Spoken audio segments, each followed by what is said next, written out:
네, 우리 한 번 더, 아까도 인사했지만 우리 한 번 더 우리 인사하도록 하겠습니다. 우리 옆에 분들과 한번 인사할 때 하나님이 당신과 함께 하십니다. 우리 이렇게 인사해 볼까요? 정말 믿음의 선포로 그렇게 옆에 분들에게 인사하신 건가요? 하나님이 내 옆에 있는 분과 또 나와 함께 하심을 믿습니까? 네, 하나님은 결코 변하지 않으시고 우리를 끝까지 지켜 보호하여 인도해 주시는 분이신 줄 믿습니다. 사랑하는 성도 여러분, 살다 보면 우리에게 어려운 순간들, 고난의 순간들이 찾아올 때가 있습니다. 그런 순간들이, 그런 우리의 삶이 때론 아무것도 보이지 않는 암흑같이 여겨질 때가 있고 절망스럽게 느껴지고 살 소망이 끊어진 것 같이 느껴질 때도 있습니다. 그럴 때 우리는 과연 무엇을 의지해야 할까요? 성경은 우리에게 말씀합니다. 요한복음 8장 32절에 보시면 진리를 알지니 진리가 너희를 자유롭게 하리라. 그리고 시편 119편 105절에서 얘기합니다. 주의 말씀은 내 발의 등이요 내 길의 빛이니이다. 다시 말해서 무엇인가요? 우리의 삶을 책임지고 이끄시는 것은 세상의 그 무엇도 아닌 내 자신도 아니고 그 누구도 아니고 오직 참 진리 되신 하나님의 말씀만이 우리를 이끄시고 우리의 길을 인도하신다는 것입니다. 믿으십니까? 살 소망까지 잃은 것 같은 그런 우리의 모습, 에스겔서에 나오는 마른 뼈와 같은 그런 우리의 모습, 그런 어둠 속에서 한 줄기 빛이 되어서 우리를 빛의 길로 나아갈 수 있게 하는 것, 우리를 매 순간순간 그리스도의 생명으로 살아 숨쉬게 하는 것, 그것이 바로 하나님의 말씀이라는 것입니다. 오늘 본문 2절 말씀을 보시면 모세는 이스라엘 백성들에게 지난 40년 동안에 하나님께서 그들에게, 이스라엘 백성들에게 베푸신 은혜를 회상하면서 하나님의 신실하심을 기억할 것을 강조하고 있습니다.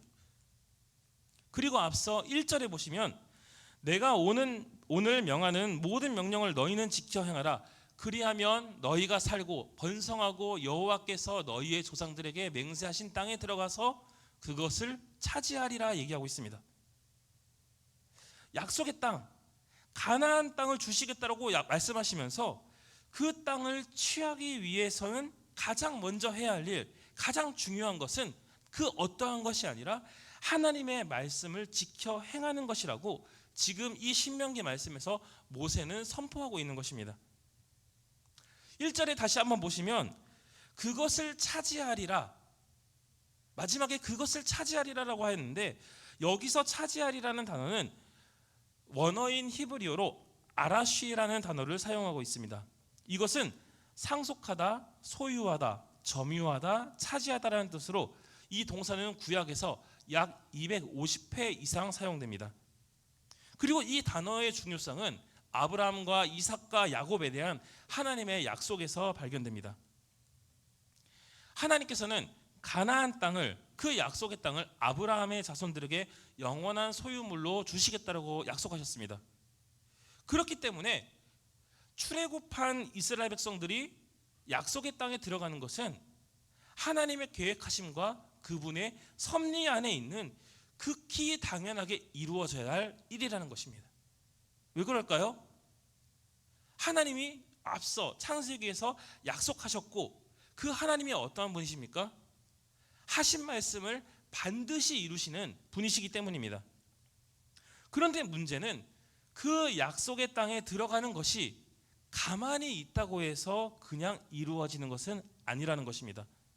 사랑하는 성도 여러분, 오늘 주신 말씀을 통해서 우리에게 일깨워주고 계신 것이 무엇입니까? 그것이 바로 2절부터 나옵니다. 오늘 본문에서 진짜 중요한 것, 핵심은 바로 이것입니다. 모세는 이스라엘 백성들을 향해서 지난 날을 돌아보라고 하면서 40년 동안의 그 힘들었던 그 생활, 그 광야 생활을 돌아보라고 하면서 한 가지 중요한 단어를 그들에게 던집니다. 그것이 무엇일까요? 바로 광야라는 단어입니다.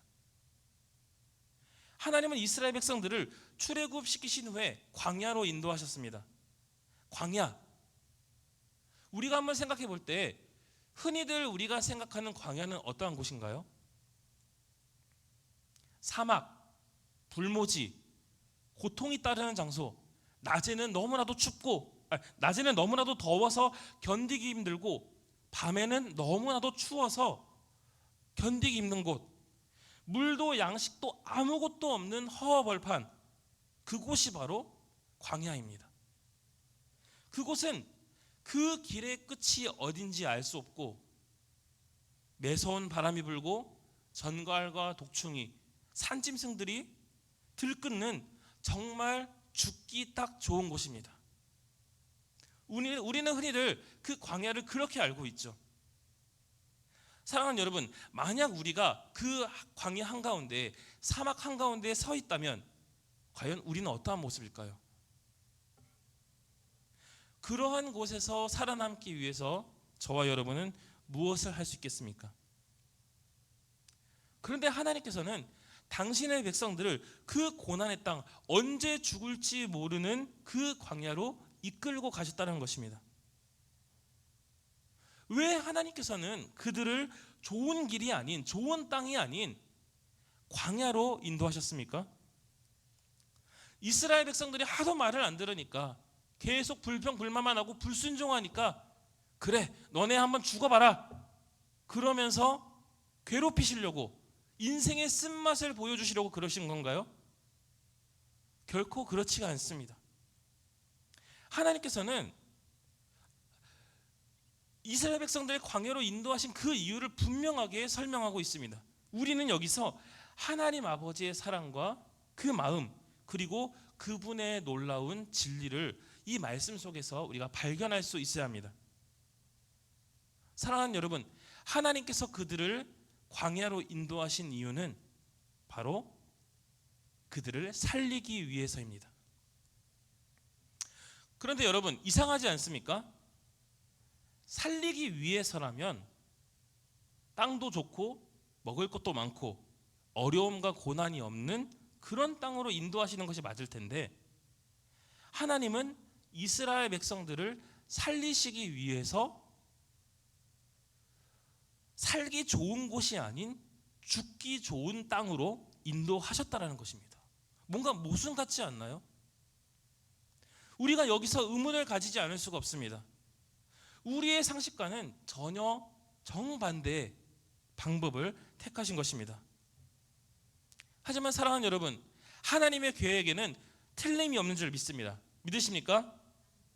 하나님의 계획은 언제나 신실하시고 선하시고 완전하십니다. 하나님께서 이스라엘 백성들을 광야로 보내신 이유는 그 분명한 이유가 숨겨져 있었다는 것이죠. 바로 우리가 오늘 읽은 2절 3절 말씀이 그 정답입니다. 먼저 2절에서는 말씀합니다. 내 하나님 여호와께서 이 40년 동안에 내게 광야길을 걷게 하신 것을 기억하라. 아까도 이야기했듯이 광야라는 곳은 정말 죽기에 딱 좋은 곳입니다. 하지만 이 광야의 참 뜻을 알고 저들을 향한, 그리고 우리를 향한 하나님의 마음을 주신 말씀을 통해서 우리가 안다면, 이 광야는 죽기 좋은 곳이 아니라 축복의 땅이고 하나님 안에서 참된 행복을 누릴 수 있는 땅이 됩니다. 광야라는 이 단어는 이 구약 성경의 원어인 히브리어로 미드바르라고 부릅니다. 우리가 오늘 말씀을 이해하기 위해선 이 미드바르가 무엇인지를 알아야 합니다. 그래서 오늘 말씀의 제목도 무엇인가요? 미드바르입니다. 미드바르의 참 뜻은 바로 하나님의 말씀이 있는 곳, 하나님의 말씀이 머무르는 곳입니다. 그러니까 광야의 참 뜻은 사막, 불모지, 고난, 죽기 좋은 곳이 아니라 하나님의 말씀이 있는 곳, 하나님의 말씀이 머무르는 곳이라는 뜻이죠. 그런데 이스라엘 백성들은 그 광야를 단순히 죽기 좋은 곳, 내가 여기서 다 죽는구나, 왜 우리를 이곳으로 데리고 왔는가, 그렇게 불평불만하면서 하나님을 원망하고 모세를 원망했습니다. 하나님 아버지의 마음을 전혀 몰랐던 것이죠. 하나님께서 이스라엘 백성들을 광야로 인도하신 것도 그곳에서 하나님의 말씀에 순종하는지 시험하시기 위함이었습니다. 우리 2절 3절 말씀을 우리 다 같이 한번 읽어보도록 하겠습니다. 내 하나님 여호와께서 이 40년 동안에 내게 광야길을 걷게 하신 것을 기억하라. 이는 너를 낮추시며 너를 시험하사 내 마음이 어떠한지 그 명령을 지키는지 지키지 않는지 알려 하심이라. 너를 낮추시며 너를 줄이게 하시며 또 너도 알지 못하며 내 조상들도 알지 못하던 만나를 내게 먹이신 것은 사람이 떡으로만 사는 것이 아니요 여호와의 입에서 나오는 모든 말씀으로 사는 줄을 내가 알게 하려 하심이니라. 아멘. 사랑하는 성도 여러분, 왜 이스라엘 백성들이 40년이라는 결코 짧지 않은 그 긴 시간 동안 광야에서 훈련을 받아야만 했습니까? 사실 애굽에서 약속의 땅, 가나안 땅까지 실제 거리는 적어도 한 달도 되지 않는 거리입니다. 한 달도 안 돼서 들어갈 수 있는 그 길을 40년 동안 계속해서 뺑뺑 돌고 있었던 것이죠. 왜 그렇습니까? 40년이라는 긴 시간이 걸렸던 것은 그들이 하나님의 말씀을 불순종했기 때문입니다. 그들이 그 광야에서 그곳에서 느꼈던 것은 하나님의 말씀이 머무르는 곳이 아니라 미드바르가 아니라 그냥 눈에 보이는 광야 그대로 사막, 불모지, 고난, 죽기 딱 좋은 곳으로만 여겼다는 것입니다. 하나님의 말씀이 있는 그곳에서 하나님은 계속해서 그들에게 말씀하시고 말씀으로 길을 비춰주시고 말씀으로 길을 인도하여 주시는데 그곳에서 하나님의 말씀만 순종하면서 나아가야 되는데 그러면 더 빨리 약속의 땅에 들어갈 수 있었음에도 불구하고 이스라엘 백성들은 그렇지 않고 늘 불만만 늘어놓고 하나님 마음은 안중에도 없이 하나님의 말씀은 안중에도 없이 매일매일 불순종의 삶을 살았기 때문에 그 긴 40년이라는 시간이 걸릴 수밖에 없었다는 것이죠. 그들은 영적인 눈으로 바라보지 못했습니다. 자신들의 죄악으로 인해서 영적인 눈이 가려져 광야를 하나님의 말씀이 있는 곳 미드바르가 아닌 죽기 딱 좋은 광야로 그 자체로만 보았던 것입니다. 그들은 육신의 눈에 보이는 것이 전부라고 생각했습니다. 그래서 물이 없으면 물 없다고 불평하고 먹을 것이 없으면 먹을 것 없다고 불평하고 조금 걷다가 힘들면 죽겠다라고 불평하고 하지만 여러분 환경과 상황을 초월하여 역사하시는 하나님의 말씀을 의지하지 않고는 그 어떠한 기적도 그 어떠한 형통함도 일어나지 않습니다.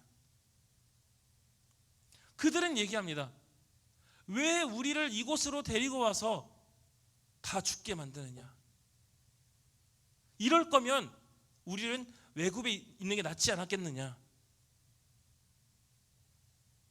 그런데 그렇게 불평하고 불만했던 그 결과 어떻게 되었습니까? 그들은 그렇게 광야에서 다 죽었습니다. 대신 딱 두 사람 하나님의 말씀대로 산 여호수아와 갈렙만이 약속의 땅 가나안으로 들어갈 수 있었습니다. 사랑하는 여러분, 성경에 나오는 수많은 사람들이 광야를 거쳐갔습니다. 이 광야에서 하나님이 사람들을 훈련시키는 방법은 그 과정이 너무나도 혹독하다고 느껴질 수도 있고 사방팔방이 다 막혀있다고 느껴질 수도 있습니다. 너무나도 힘들어서 이스라엘 백성들이 그러했던 것처럼 포기하고 싶다고 느껴질 수도 있습니다. 그리고 이 광야 생활은 언제 끝날지 모르는 기약이 없는 시간들입니다. 한 달이 걸릴 수도 있고 1년이 걸릴 수도 있고 이스라엘 백성들처럼 40년이 걸릴 수도 있습니다. 하지만 중요한 것은 무엇일까요? 우리가 하나님 앞에서 어떠한 자세로 이 광야의 시험을 맞이하고 이겨내는가입니다. 광야를 광야로 여기지 않고 미드바르 하나님의 말씀이 있는 곳으로 여기고 그 말씀 앞에서 절대적인 순종과 하나님을 향한 전적인 신뢰함으로 나아간다면 그 광야 생활은 순식간에 끝이 나고 하나님이 약속하신 복을 누리게 됩니다. 하지만 오늘 이스라엘 백성들처럼 미드바르가 아닌 죽기 좋은 곳으로만 생각하고 불순종, 불평, 불만, 교만함으로 내 안에 가득 채운다면 그 길의 끝은 하나님의 약속이 아니라 멸망이고 불행한 삶이 된다는 것입니다. 이 이야기는 단순히 이스라엘 백성들에게만 국한된 이야기가 아닙니다. 저와 여러분에게도 마찬가지입니다.